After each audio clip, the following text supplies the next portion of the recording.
All right, on this episode of Bare Knuckle Radio, very excited to be chatting with an individual who fights at BKFC Prospect Albuquerque on January 27th. We have Eric Dodson knuckling up and towing the line against Dakota Highpine, and great having Dakota on Bare Knuckle Radio. How's your day going there, Dakota?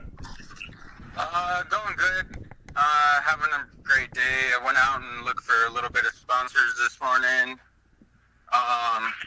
Just doing the usual. Been in the gym a lot. This fight, I think I'm doing good. God is great, you know? Yeah, that's cool to hear you've got the positive attitude. That seemed like the tone from a recent BKFC article I was reading off of the site. Like, it seems like you're really positive about 2024 and everything like that. Like, what are your goals for this year, or what you're, I guess, looking to achieve this year? Like, what has you in good spirits and all, I suppose? Like, it seems like you're very grateful. Yeah, I'm always grateful for anything that I can, get. But my goals for this year, I either want to hit the pound-for-pound list, rack up some wins and hopefully get up to the top 5 maybe, but I gotta put in so many fights before that happens, you know? Yeah, I mean, it's an interesting fight, and it seems like, I mean, a good opponent to get yourself into that kind of conversation. Like, what are your thoughts on your opponent in as far as, I guess, what were the initial early thoughts when the bout offer to fight Eric Dodson came your way? So when I got the offer, me and my team went over it, and we said it'd be a good fight for me to get back in the win bracket. I think this will be a war for sure, because we're kind of on two different part of the spectrums. He's more step back, counter, and I'm a little bit of aggressive, but been working on a couple things. Me and my team have been in the gym a lot, so. Yeah, and are there certain people you're getting to kind of replicate the specific stylistic proclivities of your opponent, Eric Dodson, or just getting in just general high-quality work and focusing on your positive attributes and refining what you do well, I suppose? Yep. Yeah, and working on his style a little bit more, because I understand where his style comes from, and his background. I looked him up. He's kind of a hard guy to find some stuff on, but...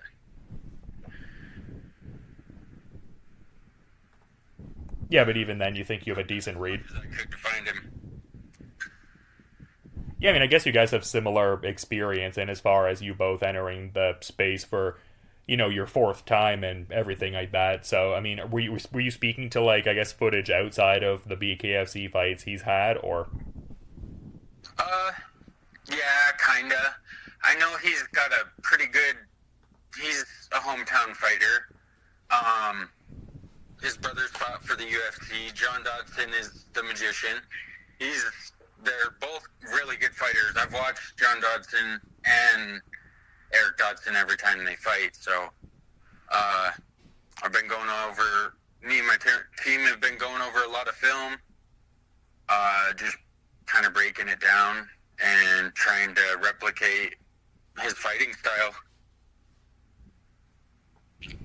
And you kind of referenced it earlier with, Dodson being the local Albuquerque kind of name, but it seems like that's kind of been part of your BKFC story in a sense. Like, not that you haven't competed in your home state, but it seems like you very much represent Montana as a road warrior and are down to kind of go to guys different areas and throw down. Like, how important is that for you to, have that adaptability and to, I guess, represent Montana when you're competing in outside states and going to guys' home turf and all? For me, it would be as a representation of Montana. I go out and do my best.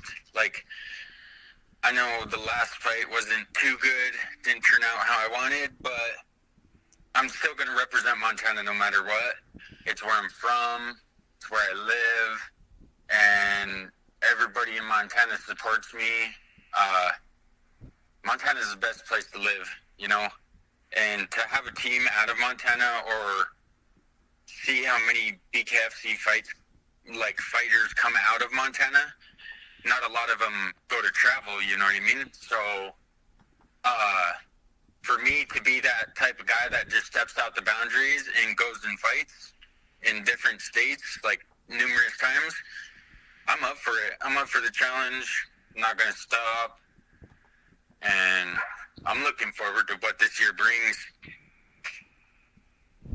Well, I was even kind of thinking of it in that sense because, I mean, getting to compete on the kickoff card of the year, I mean, that definitely benefits having an active year. And it also seems like BKFC is looking to have like an even more additionally ramped up schedule. So I think all factors considered, it could facilitate you having a pretty busy year and everything. Yeah. And so, I don't know, I heard there was like 52 prospect series things going on this year. So I don't know. I know there's a lot of fights going on, and hopefully I want to get on a Knuckle Mania card too as well. That would be a dream come true. Yeah, I mean, I think your fighting style definitely, lends itself to a platform like that. And yeah, I just love to hear the goals and everything, man, because, I mean, like you were kind of saying just a bit ago, like your last performance didn't necessarily pan out the way you wanted to, but in that BKFC article I referenced a bit ago, like it seemed like some people were maybe, or rather intimating that some fighters might be inclined to try to, take a tune-up fight, but the quote where you were saying, I write my own story, I don't want to be a follower. Like, I just love hearing that. Like, it's just, there's so much focus and discipline in that. And yeah, just love to hear the mentality and everything, man. Yeah, and my grandpa, he always said, you do what you want in your heart. If you follow it, you know where it's placed. And I said, I know. So ever since then, whatever I put my heart to, that's where my place is. And if I go for it, I have to either make me or break me. And this is something I want to stick with. Yeah, I love hearing that. I mean, you have always struck me as like a really family-oriented guy, and just some great wisdom there from life experience in general, but also cool that you have so many like fighters in your family, like people who previously boxed, so guys that kind of get it on that end also. Yeah, and I tried to get my uncle and my grandpa to go corner me on this one, but they couldn't take the time off. And my closest one to me is my aunt, and she went down to Miami with me to support me. So I tried to ask my wife, but she just graduated beauty school, so I'm proud of that. And she's already got a job lined up. Like, she's doing big things just as big as I am, so we're writing a story together. Yeah, I love to hear that, and big congrats there. I mean, that kind of support and, the strong relationships in your personal life. I mean, I feel like that's something that, the fight public doesn't get to, see in the lead up to everything. They just see the body of the fights themselves, and obviously a lot of individual hard work you put into it, but like that support and the people you have around you seems like so paramount to succeeding in a sport like this. Yes, and I don't know, when I was younger, I always told everybody I definitely want to be the person to set a path for the younger generation. And in my family, like right now, that's what I'm doing.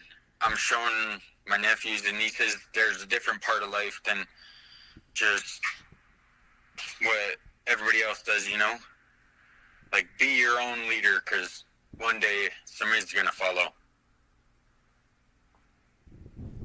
Yeah, for sure. Is there some like younger lads in your gym training that you're like a role model to in that sense, or is there someone in your life that you really try to be that example for, or you're just maybe speaking in a broader kind of sense, like anyone that might be watching, you try to carry yourself in a commendable kind of way, I guess? I think just about everybody, but for certain few people is like my nephews, and I got one nephew,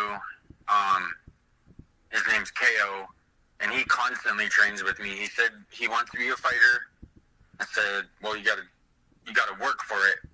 And he hasn't stopped a day since I started with him about 6 or 7 months ago. So, and he's excelled at it. He's got it. Well, that's incredible to hear. I mean, that seems like another thing that would be mutually beneficial, just motivation going both ways. So love to hear that, man. That's what it's all about. Oh, yeah. And like you said, being family oriented is kind of like my big thing. Yeah, my kids mean everything to me. And I think if it wasn't for my babies and my wife, I wouldn't be in this position and have this life I do, Yeah, I get what you're laying down, man, and a great way to look at it. And I mean, this is more in a, professional kind of sense, but it seems like surrounding yourself with great people, even in like a management kind of sense. Like I saw CNC management, you seem pretty happy to kind of be part of that collective. So yeah. Definitely. Yep. They help with the support for sure.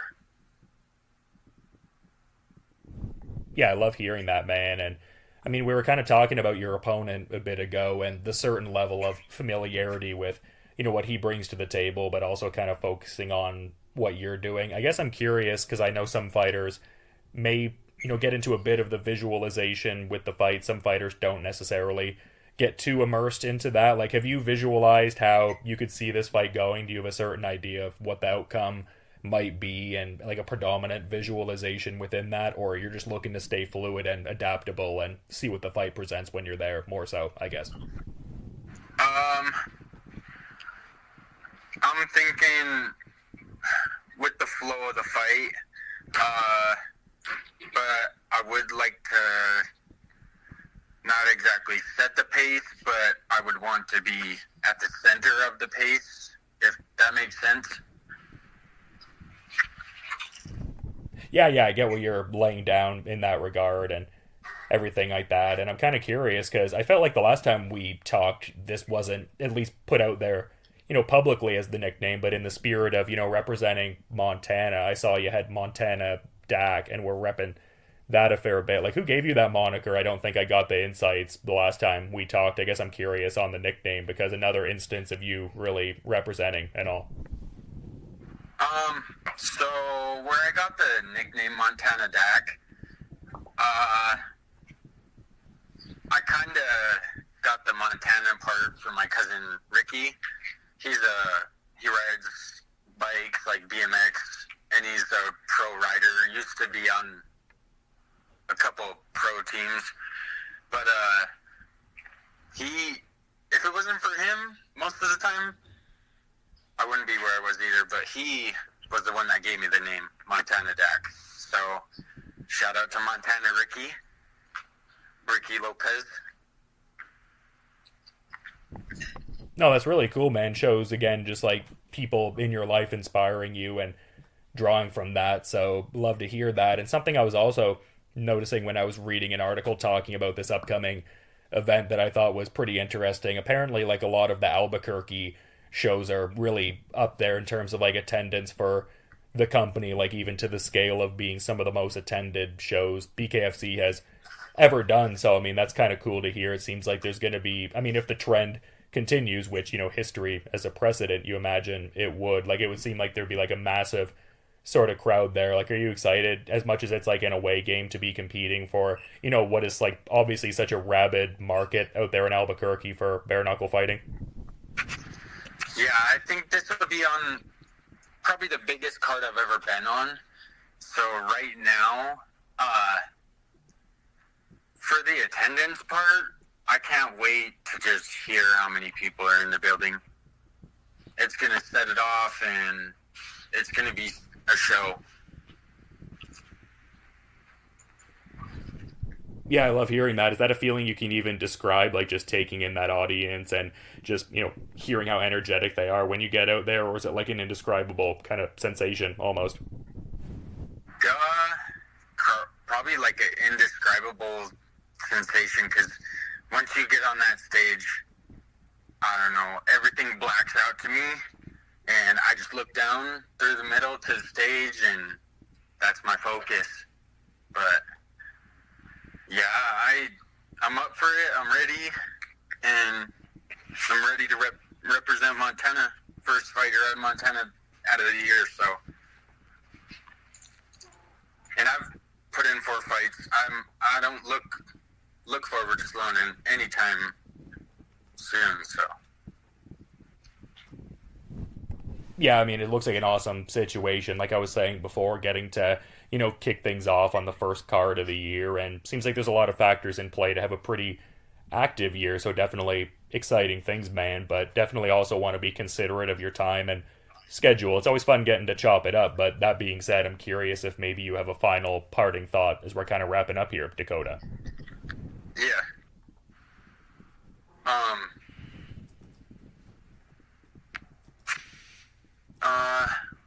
Kind of hard to answer that one. Not exactly sure on it.